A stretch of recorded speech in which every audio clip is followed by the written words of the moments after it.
Hey everybody, it's Neil, and check this out. This is an ultrasonic vehicle indoor rodent repeller. So if you've got some mice or rats or something like that going into your car engine, or if you've got just them around the house, this thing here should save your day.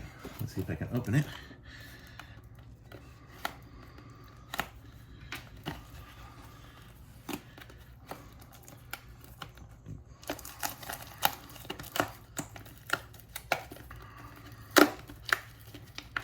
Wow.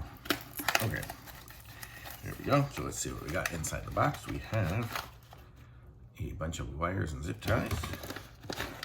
We have the device. And we have the manual. That's it. So nothing else in the box. So let's see what this thing looks like. I'm going to guess it's got a peel off sticker because I don't think it's always going to be 88. Or maybe it is. Nope. There we go. Peel this little sticker off of here if we can. Ooh, not so easy. Okay, here we go. Is it satisfying to some people? Maybe. Oh, actually, I guess it's just the lights up. So let's see what it looks like here. We have it off and on. Oh, there we go. It's gonna got the kilohertz on there now. So it's got 1, 2. Oh, I hear it.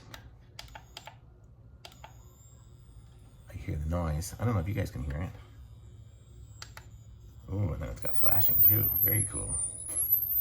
Oh man, that would be annoying to any bug or anything. I'm gonna turn this off. I have dogs and I don't need them running away.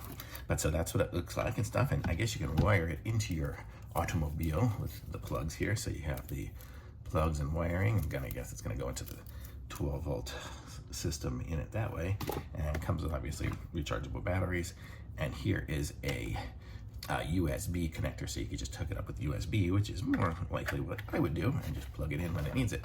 So that's the one there, and I could hear it. I don't know if you guys could hear it through the recording, if it records at that thing, but it's got the different settings on it here for all the different stuff. It's a nice, convenient little unit. You could just set it up anywhere and good to go. Actually, with the lights and things like that, it'd probably be a good little security deterrent for anybody trying to steal your car as well. And basically it says you can connect it up through the 12-volt system, and you have vehicle indoor shift mode is the button 1, and then button 2 is the different gear adjustment. So, and you have your display screen, LEDs flashing, and the ultrasonic horn. So very cool that it comes with all the different settings for it. So I'm gonna say it's a nice little system here. Check it out. The buttons are all there. You've got the on-off button up top, the one where it's plugged into here, and it looks like just more holes and all the different little sound areas and stuff, and that's where you would plug it in for the 12 volt if you plug it in with this one here and wire it in. So I'm gonna say it's a nice little system here. Ultrasonic vehicle indoor rodent repeller. Thumbs up for me on this. Links in the description. Like this video, subscribe to my channel, and I'll be back with some more reviews soon.